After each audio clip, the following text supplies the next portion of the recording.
એક તરફ વડોદરામાં પાણીની પારાયણ ચાલી રહી છે અને તેની વચ્ચે પાણીનો વેડફાટ થતો જોવા મળી રહ્યો છે। પાણી પુરવઠા વિભાગની બેદરકારીથી પાણીનો વેડફાટ જોવા મળ્યો।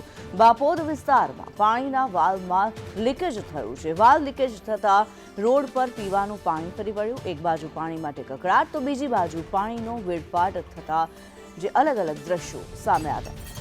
હિરેન મોદી જોડાયેલા છે વધુ વિગતો સાથે। હિરેન, જે પ્રમાણે સમાચાર પ્રાપ્ત થઈ રહ્યા છે, એક તરફ વડોદરાની અંદર પાણીની પરેશાની છે, બીજી બાજુ પાણીનો વેડફાટ થતો જોવા મળી રહ્યો છે, કેટલી હાલાકી? જી કિન્નરી, ખાસ કરીને વાત કરીએ, વડોદરામાં એક સમયે સત્તાધીશોએ એક જાહેરાત કરી હતી 24/7 પાણીની। એના માટે લાખો કરોડો રૂપિયાના મીટરો ખરીદવામાં આવ્યા હતા। એમાં ભ્રષ્ટાચારના આક્ષેપો થયા। મીટરો અત્યારે ક્યાં પડ્યા છે એ પણ સત્તાધીશોને ખબર નથી। નાગરિકો હાલાકી ભોગવી રહ્યા છે।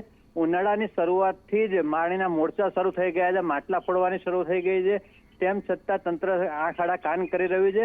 હાલમાં જે હાજલપુરથી આવતી મેઇન ફીડર લાઇન છે, એમાં ફતેગંજ બ્રિજ નીચે જે લાઇન નાખવામાં આવી હતી, એ લાઇનમાં ભંગાણ પડ્યું છે।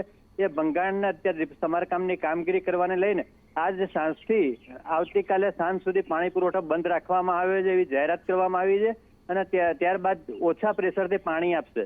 પાણીના કકળાટને પગલે રહીશો ત્રાહિમામ પોકારી ઉઠ્યા છે, કારણ કે સતત 2 દિવસ સુધી જો આ હાલાકી ભોગવવાની હોય, એક બાજુ ટેન્કરો પાલિકા દ્વારા પૂરા પાડવામાં આવતા નથી, બીજી બાજુ ખાનગી ટેન્કર ચાલકોના લાભ થાય છે, કારણ કે આ ટેન્કર રાત થઈ ગયું એવું લાગી રહ્યું છે। એક તરફ વારંવાર પાણીના આ રીતના થાય છે। જોવા જઈએ તો બાપોદ વિસ્તારની અંદર પણ મેઇન લાઇનની અંદરથી વાલ આવે છે, વાલની ઉપરથી પાણી લીકેજ થયું છે, હજારો લીટર પાણી વેડફાઈ રહ્યું છે રોડ પર, તેમ છતાં તંત્રએ 3 કલાક સુધી કોઈ કામગીરી કરી નથી। જી કિન્નરી। જી ધન્યવાદ હિરેન આ માહિતી માટે।